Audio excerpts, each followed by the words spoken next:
Na mwana michezo, karibu tena katika chaneli yako hii bora kabisa ya michezo pamoja na burudani. Tuendelee kuzichambua zile dondoo zote za kimichezo ambazo zimejiri siku ya leo ya Agosti 27, 2026. Kulikuwa na mchezo wa ligi kuu NBC Tanzania Bara, mchezo ambao uliwakutanisha klabu ya soka ya Simba Sports Club dhidi ya Coastal Union Wanamangush kutoka mkoani Tanga. Mchezo ambao umepigwa katika viunga vya Meja Jenerali Isamuhyo Mbweni jijini Dar es Salaam, uwanja wa nyumbani wa klabu ya soka ya Simba Sports Club. Mchezo wa kukata na shoka umeshuhudiwa katika vipindi vyote viwili, ikiwa katika dakika 45 za kipindi cha kwanza timu zote mbili zikitoka bila timu yoyote kucheka na nyavu za timu pinzani, si kwa Simba Sports Club na wala si kwa Coastal Union. Baada ya dakika 15 za mapumziko, timu zote mbili zimerudi uwanjani.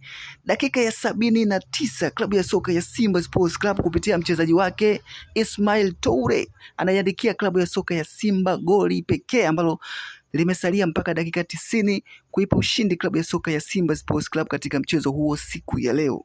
Klabu ya soka ya Simba Sports Club imeweza kubeba alama zote tatu katika mchezo huo, huku mchezaji kutoka klabu ya soka ya Simba Nathaniel Chilambo akitajwa kama mchezaji bora wa mchezo wa siku ya leo wa Simba Sports Club dhidi ya Coastal Union ya Tanga.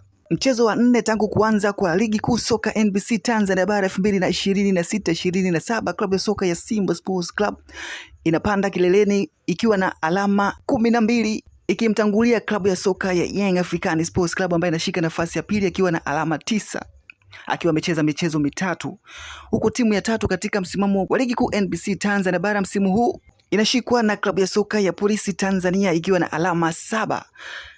Azam Football Club ikishika nafasi ya 4 ikiwa na alama 7, na timu ya tano katika msimamo wa ligi kuu NBC Tanzania Bara katika timu zile tano ambazo zinaongoza msimamo huo ni Geita Gold ikiwa na alama 6. Jambo la kushukuru ni kwamba hatujashuhudia kadi nyekundu yoyote katika timu zote mbili, si kwa Simba Sports Club wala si kwa klabu ya soka ya Coastal Union.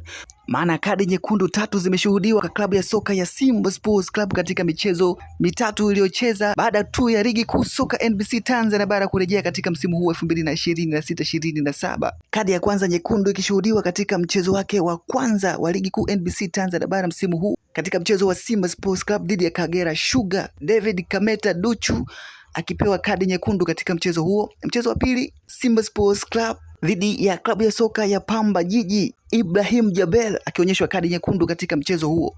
Na mchezo wa tatu wa klabu ya soka ya Simba Sports Club dhidi ya Singida Black Stars, Anthony Mrigo akionyeshwa kadi nyekundu katika mchezo huo na kufanya wachezaji watatu kutumikia adhabu ya kadi nyekundu na kukosekana kwa michezo takriban mitatu katika klabu ya soka ya Simba Sports Club.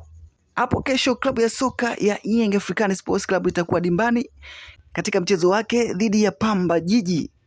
Bana, hii ni Manyusi TV, tuendelee kufuatilia michezo hii ya ligi kuu soka NBC Tanzania Bara msimu wa 2026-2027. Usiache kusubscribe, kulike, kushare na kucomment ili usipitwe na kila dondoo inayohusu masuala ya kimichezo kutoka hapa. Tukutane tena hapo baadaye.